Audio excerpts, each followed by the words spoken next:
Alright guys, Tar 2022. Let's talk about it. This movie, I have no idea how it ever got made. It makes no sense, right? This is the year 2022. On what earth does a major studio roll this movie out, this plot line out? Let's put this movie out about a lesbian woman whose fall from grace is centered around a scandal involving a much younger colleague. Early 20s? Mid 20s? I don't know. It's not really explicit, but there's an age gap there.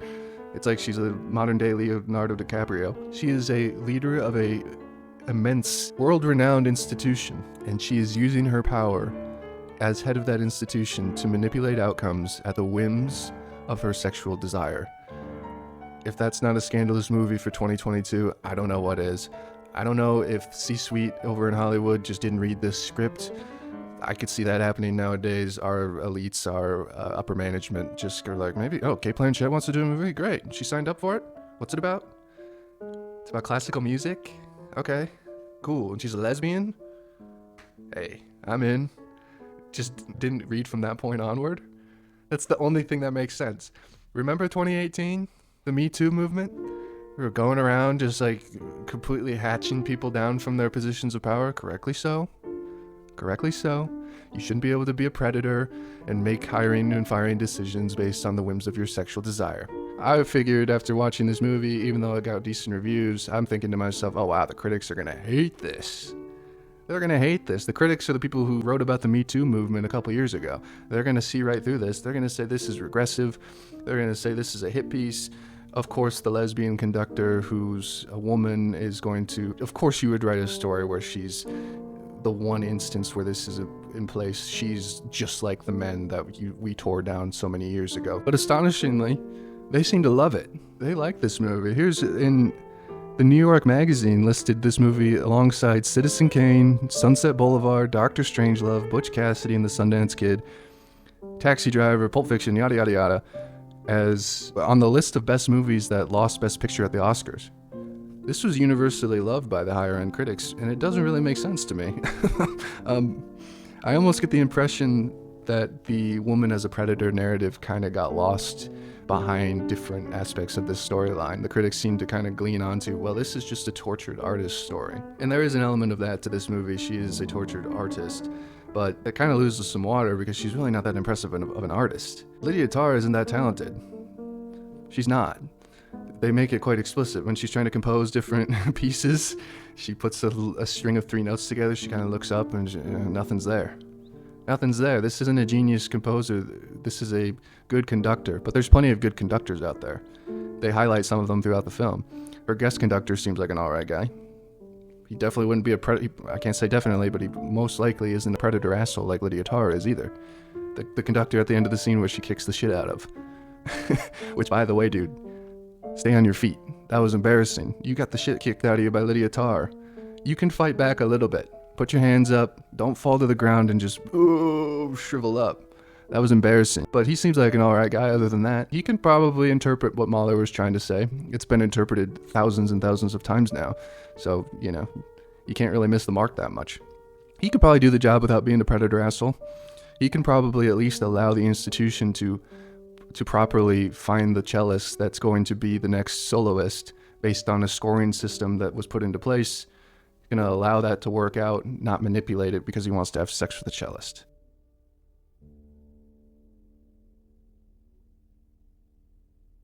What's that old phrase? Power corrupts.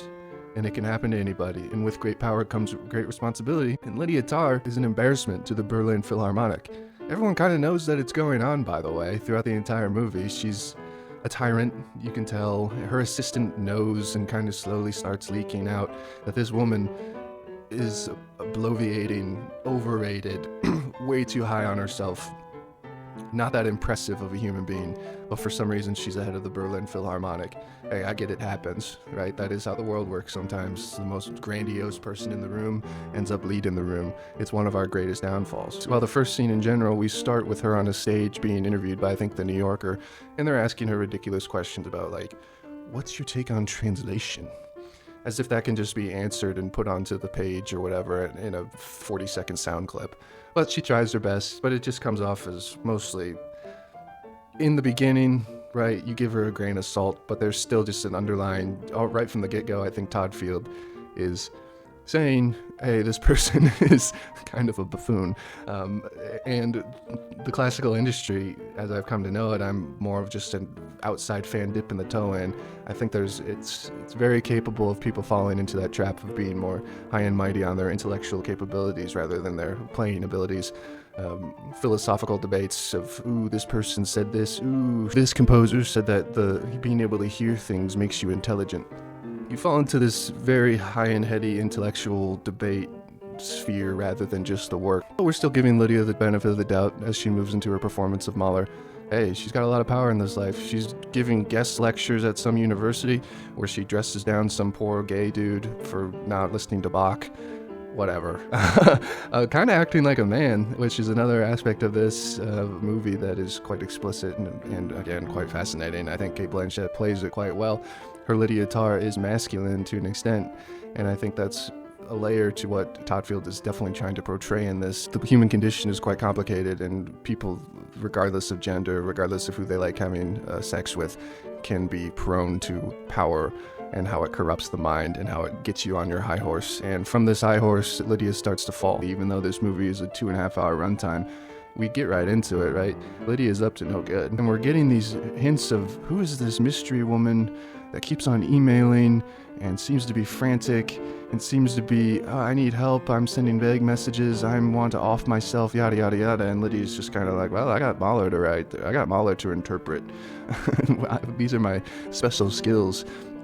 It's taking what Mahler wrote and making it my own, which, I don't know about you, it doesn't really sit that well with me. Just, is it really, I mean, I know it's complicated, I know it's hard work, but how many times do we gotta do this now? Are you saying your interpretation is better than Mahler's?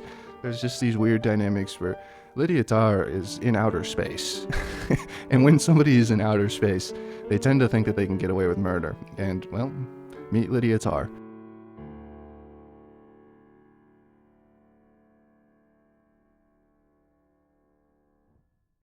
It turns out that she's quite adept at manipulating the institution known as the Berlin Philharmonic. Of course, anybody who's worked anywhere knows that there's political decisions and types of outcomes and cliques in any institution. They make it quite explicit during this movie. There's musicians that have a little bit of power over other musicians.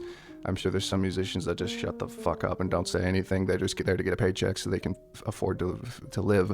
But then there's other musicians, maybe perhaps such as the concertmaster and Lydia's partner, who we come to find out is kind of has a laissez-faire attitude towards Lydia Tarr and hers relationship. It's like she's dating JFK and she's Jackie Kennedy, and Lydia can do whatever she wants because I guess she probably wouldn't be in that first chair position unless Lydia was at the top of the chart. So, these types of dynamics come into play. It's an everyday experience. And even though we never meet the girl who suicided herself by the end of the story, we do meet Olga, a cellist, an up-and-coming cellist who's of course talented and should be given a shot at joining the orchestra.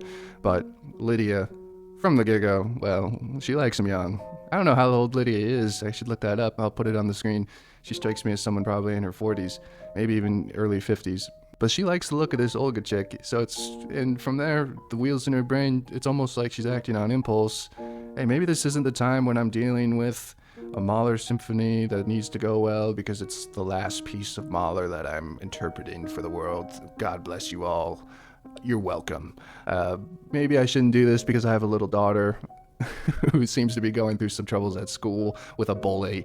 And by the way, one of the most insane scenes in this movie is when Lydia confronts the 9-year-old bully.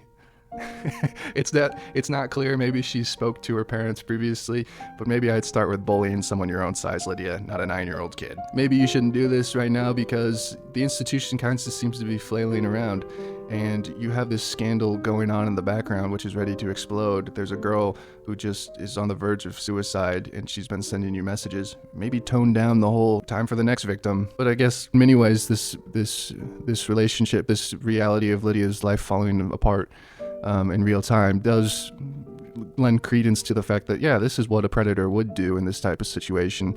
They would look for their next victim. It's the only way they're going to be able to get through the days without probably falling apart and ruining their lives explicitly. Let's just ruin someone else's life instead. Let's ruin the lives of this amazing institution known as the Berlin Philharmonic.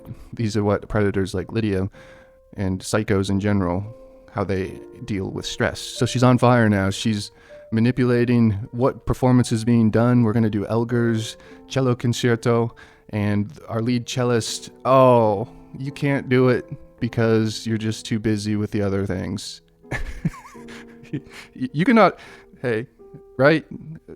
She like checks the crowd as if she doesn't know that people aren't going to stand up to her because she's the head of the freaking group. Oh, and by the way, when we do the auditions, she takes it a step further and completely manipulates the outcomes by basically cheating for Olga. And yeah, it's not to say that she's not a good cellist. Maybe she was the best there. I think that's probably in part what draws Lydia to Olga's character, is that she's a wonderful musician. We do kind of start to see their relationship throughout the movie. It doesn't get hot and heavy by any means, but it's quite obvious that this is what's going on. The entire orchestra definitely knows this is going on too. They just are completely powerless against saying anything about it. Do you want to end up in Lydia Tarr's crosshairs? Probably not. But all great predator psychos fall from grace because society starts fighting back. Eventually, it just takes way too long, and society is starting to fight back. And in this environment of social media, in this moment of a corporatized world that is very risk-averse, it doesn't really take long before Lydia maybe bites off a little bit more than she can chew. The rumors are swirling, and Lydia is under attack, and like any good predator, when exposed, when backed into a corner, she starts throwing up the Hall of Mirrors. Probably my favorite scene in this movie is the corporate boardroom scene. There's these corporate heads there. They all look very concerned, and Lydia's at the head of the table answering questions. Of course, the people in the room are there to do a job, and that job is to protect the institution. The morals of it are very poor, but at the end of the day, most of them know that she's guilty of what she's being accused of, right? That's how this works. You don't get to the head of those corporate ladders without being very jaded. I'm sure they've heard rumors about Lydia's promiscuity in the past, but their job is to look the other way and manage the situation to the best of their ability. As long as certain power structures keep money coming in, as long as Lydia Tarr's brand isn't tarnished, she can continue to be the head of our institution, which looks great, by the way. She's a woman. She's a lesbian woman. This is great. There are certain people who are just giving us money because of that fact alone. It doesn't really matter. So we're here to manage the situation, but I think things maybe are going a little bit too far. Lydia, what do you have to say about this? Is this all made up? What's your best thing? She starts putting up the Hall of Mirrors, gaslighting. Hey, that girl who committed suicide, she was fixated with me. I'm the victim. Do you think I want to deal with this right now? I have a family. This is... And I didn't say anything because I felt bad for her. I felt bad for my victim. I felt bad for the woman that I led on and gave a position, and it's not even clear who this person is, but I'm assuming it's a person just like Olga. This is what Olga is going to be a year or two down the line, when you get left on red and you fall in love with Lydia Tarr and you fall in love with the types of things that Lydia Tarr can get you. Maybe she can get you into a cool party. Maybe she can get you a nice rented apartment that she pays for. Maybe she can get you into the solo position in the Berlin Philharmonic. That's going to open some doors for you. But then maybe one day she just doesn't respond to you anymore. Maybe one day she basically says, I didn't say that I was in love with you. Are you crazy? Things like that. And it's in this corporate environment that Lydia is able to flourish, right? These are deeply unserious people just protecting the bottom line and the image of the corporation. Their day to day, they want to be able to say tomorrow more money's coming in. So they prefer that this just kind of goes away. They're actually more annoyed that she just didn't come out and tell them in the first place, do a little bit of damage control. Do you know how bad this makes us look? They're more about that. Who cares about the victim? If they had any balls, they would fire her. They probably would have fired her years ago just for having the allegations because, again, they know they're true. But they're not serious people, which is exactly why Lydia is so flippant with their confrontation. This is like approaching an addict telling them that they're addicted to pills. They're going to be glib. They're going to be flippant with you. They're going to turn the tables. And at the end of the day, it's because they have contempt for you. The addict in this situation is Lydia. You guys are not serious people, right? Do you know who I am? Do you know what I'm capable of? Do you really want to go there right now? I got places to be. Deuces. By the end of this movie, Lydia is completely in collapse. It's a wonderful thing to see. It's a wonderful thing to see a predator fall from grace, because that's how it should be. And the impulse to sleep with the cellist for some sort of transactional relationship to make yourself feel powerful, that impulse exists in every single one of us. If I were to take on the Berlin Philharmonic, I would have that impulse too, just like you would. This impulse exists in every single one of us, but at the end of the day, we don't make that impulsive decision because we know it's wrong, we know it's stupid, we know it's self-harmful. Predator assholes like Lydia make that decision because they're impulsive. They should be removed from power immediately. They should be mocked and scorned.